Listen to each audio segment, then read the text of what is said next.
Coming up on the official Celtic FC podcast, Kieran Tierney reflects on his time at Arsenal and what life was like in the Basque country, and he shares his delight at being back in the hoops. I just can't wait to get started. I'm really looking forward to a pre-season as well, get games under my belt, get to know everyone.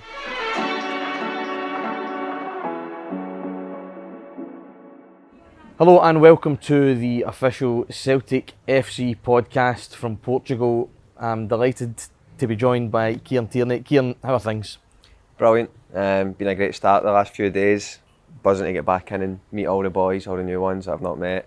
And I'm just buzzing to get going now. We were in Cork for a couple of days. Now we're here, obviously, just outside Lisbon. We're at the training facility today, which is absolutely stunning. It's the facility that's used by the Portuguese national team. But what I thought was really special was that the Estadio Nacional, where we won the European Cup, is just right behind it. I know, it's unbelievable, the history that was made here for this club. Everyone knows it goes without saying, so I think the manager's actually going to take us before we go and get a little tour around it, so that'll be good as well. That'd be amazing. Have you ever been as a supporter to see it? A few of my mates and that have been, you see the pictures and that, and it looks brilliant. It's like a total pilgrimage. It's absolutely fantastic. In general terms, how are you sort of settling in back into life as a Celtic player? It's good. I think I've obviously been asked a lot of times. I feel like I keep saying some of the things feel like you've never been away, and other things feel like they're brand new. You're still in a new club, you're still time to settle, but it's probably a lot easier to settle here for me than it is anywhere else. So it's been great. Because I was going to ask that, like when a player goes to a new club, obviously it might take a bit of time, adjustment and whatever, but it's the fact that you've kind of been here, done it, won it all, that kind of makes it a bit easier to kind of settle back into it. A huge chunk of my life I've been at Celtic, and a big part of my first team career was under Brendan Rodgers, so like the settling in period is totally different to it was when I left or when I went to Sociedad as well, which makes it a lot easier for me, and it must be good for the guys as well that I know how they work and the introduction doesn't need to be as long. Obviously you're mentioning obviously getting to know some of the new faces, new guys that are here. There are a couple of guys who obviously been here the whole time from your first time as well. But I wanted to ask you about Callum specifically, because during your first time here, it's not like he was like a younger player, a senior player, sorry, as such, but is it strange to see the sort of shift in him from first time round to now being the captain and the leader? The only thing with that is that you always seen it in Cal with a young age, or when he played and I played together. He had that leadership quality. Like some people have it, they don't, and he's got it.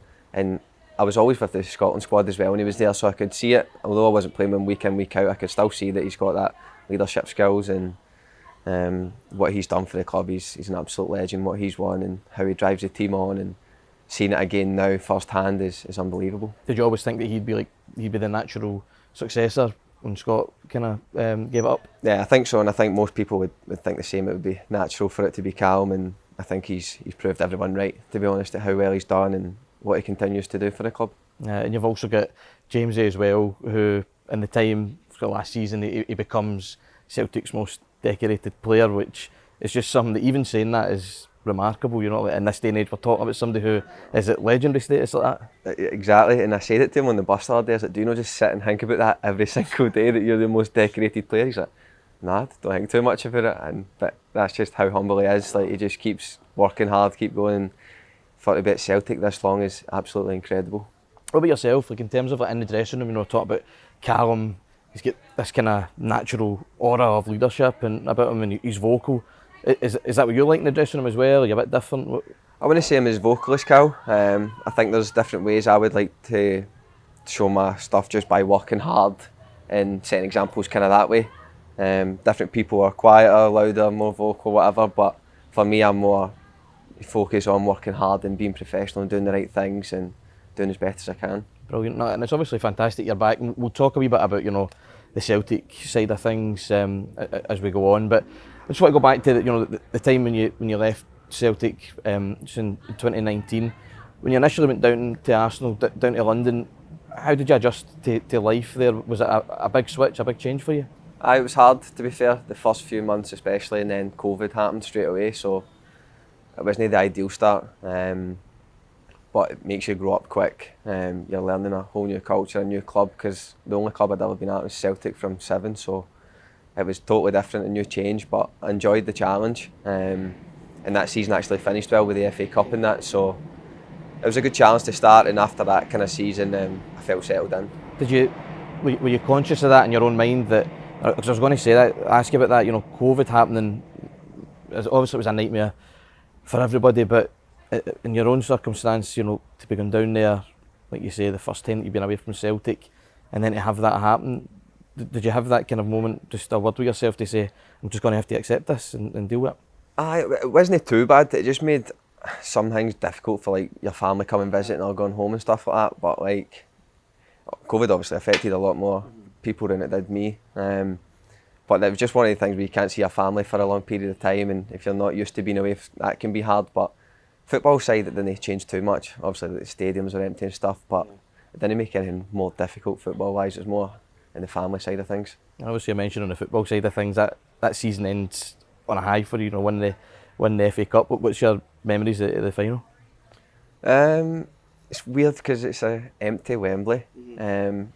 That's one of the things that I would love to my family and friends and that to have been there. And the crowd would have been unbelievable. But yeah, I remember, I think we went down 1-0 pretty early on, and then Aubameyang stole the show. It was brilliant, scored the goals that won us the FA Cup. You were talking a minute ago about like asking James, do you know, just sit and think about all the things you've won? Just think, obviously, everything you've won at Celtic, and then the medals that you go down to Arsenal and pick up as well. When it comes to that, you know, do you have them displayed, or is that something that comes like at the end of a career? I think it'll be the end for me. Some people might be different, might have like cabinets and stuff like that, but for me it's, to be fair, my mum's got a lot of my Celtic kind of medals in her house, like just sitting in a cabinet, but for me I've not got anything in my house of that. No, saving that. Were the people, you know, that you're working with, teammates, management and staff and all that, you know, when you went to Arsenal, did they sort of make it easier for you as well in terms of just that transitioning into the whole setup? Aye, there's great people at the club, to be fair. They help you settle in, because they must deal with it, like same as the people at Celtic must deal with people come from different countries, young players who need help kind of settling in, so yeah, they looked after me well. Is it a sort of different sort of pressure and expectation being an Arsenal player? Because obviously, as a Celtic player, you know, more times than not, we've won the title, and it's about defending the title, but at Arsenal, it looks like from the outside looking in that the aim is to go and achieve that and to win the league. Like, is it a different kind of mindset and approach? Aye, because when I first went to Arsenal, they weren't obviously in the position they wanted to be, so it was a challenge to get back up there.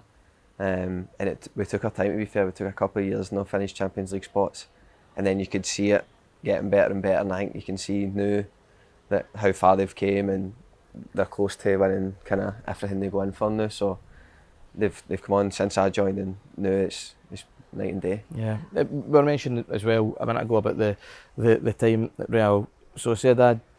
What was that like? Because obviously going down south, down to London, was a big change, but to then go away over to the Basque country and live in San Sebastian, how did you deal with that?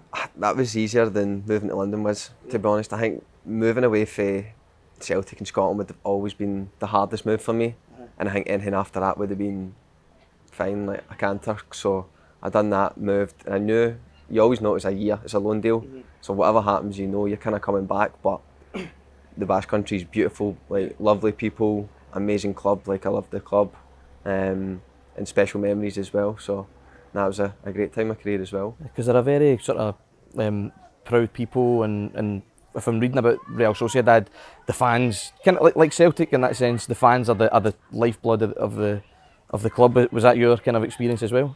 Aye, they're similar. The Basque people, I think the Scottish people are very similar. Like the Celtic fans have already got a connection with the Basque country and the people over there, so I think that's what made it easier for me as well, and I think even their fans could see that, and they respected, again, I think my work ethic, because football wise I never had my best season because I spent a few weeks injured, but they seen that I gave them all and they respected that, and that's all you can really do. Did you manage to pick up any of the language or anything like that in your time that you were there? The Basque language is hard. It's totally different. It's different from speaking Spanish, isn't it? Different from any language, honestly. So I picked up like your manners and a couple of other words and stuff like that, but no, it was really hard to pick up that. You talk about you know, the times, the difficult times, being injured and stuff like that, does that help sort of build a mental kind of fortitude, just having to deal with that and get over it and go again? Aye, 100%. I think when you're in football or life in general, it's never going to be easy. There's always going to be hurdles that you need to get over and setbacks, and obviously I've had my fair few, and it's just about how you come back and how you react and what's your work ethic like, and can you keep going, and no matter what, I always will. I'll always give my all, I'll always try and come back as best I can. I think you need that in life, you need to just keep going. Brilliant.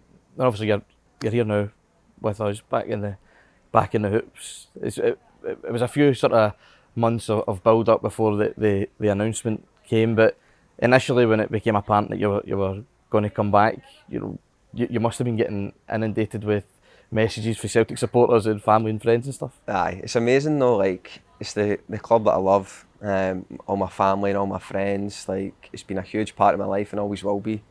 So it was brilliant, and obviously things happened in January that it might have happened then, so you're kind of looking forward to that, and then it's the end of the season, so you're just not counting down, like, but you know it's coming, and you can't wait for it, you can't wait for the announcement to pull the strip back on, and I'll be absolutely delighted when I finally do. It's brilliant. What are your family kind of saying to it? Because it's, as you mentioned there, obviously they're Celtic supporters, so as well as obviously a fantastic player coming back to Celtic, the fact that it's you coming back must be unbelievable for them.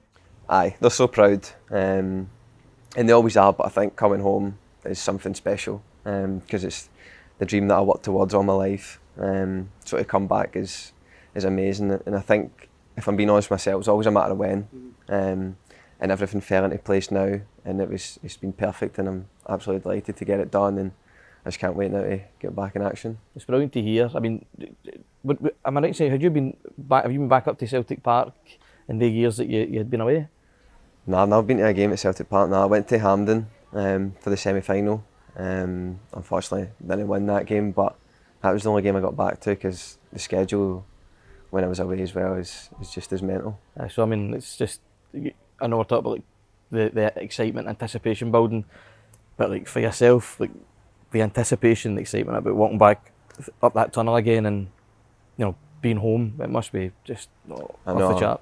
And I thought about it, and we've parked at Celtic Park to come here, and like the feeling you get, and it's something that I've not had for a while. So that'll be a special day. It really will, man. I always think as well, like being a Celtic supporter, it's no secret obviously that you're a Celtic supporter and you have been all your life. But I always think like the fact that you're pulling on a jersey and it's you who'll be inspiring, this next generation, these young Celtic supporters to pursue the dream that you get to live. Like for you, do you remember being that wee boy looking up at players and imagining that?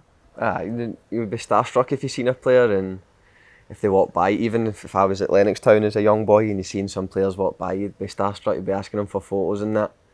And that's me playing with Celtic at the time as well, so I can imagine just going as a fan and getting to meet players and getting to see people who've came through the academy, like Jamesy, for me, like he was still a first team player when I was young, so it shows you how long he's been here and how well he's done. But for me, he was a hero, so hopefully I can be someone that the young generation now can look up to as well. Absolutely, it's fantastic. How much are you looking forward to the season that's coming up then?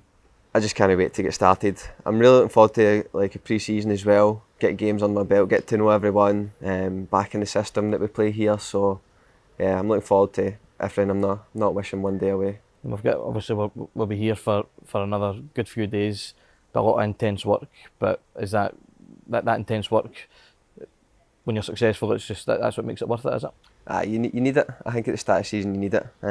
Everybody will tell you the same. They might not like it at the time, and it's double sessions and a lot of running, but it's what you need, and everyone is there. The work ethic that I've seen from all the boys has been incredible, and it's only for us, a few of the boys, just the first week, so I can see us going to higher and better levels again. Brilliant. Well, listen, I know it's a busy schedule, so I appreciate you taking time this evening to sit down and chat to us. No problem. Thanks very much, and thank you very much for watching or listening to this episode of the official Celtic FC podcast with Kieran Tierney. Thank you very much, and hail hail.